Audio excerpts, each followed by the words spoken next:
नमस्ते दोस्तों।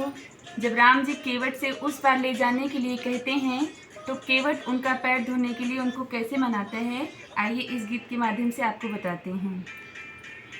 मत देर करो हे राम, सुनो उस पार हमें ले जाना है। मत देर करो हे राम, सुनो उस पार हमें ले जाना है। बिन चरण धोए इस नौका पर हरगिज़ न तुम्हें बैठाना है। बिन चरण धोए इस नौका पर हरगिज़ न तुम्हें बैठाना है। मत देर करो हे राम, सुनो उस पार हमें ले जाना है।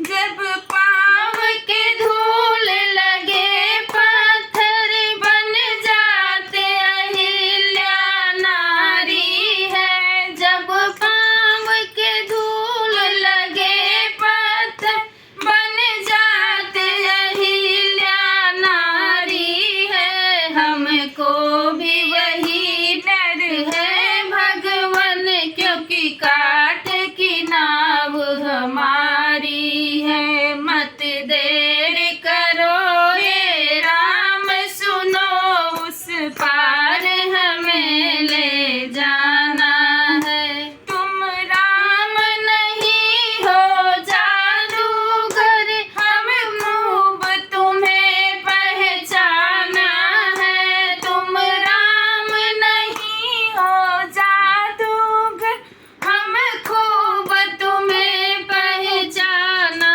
है। मत देर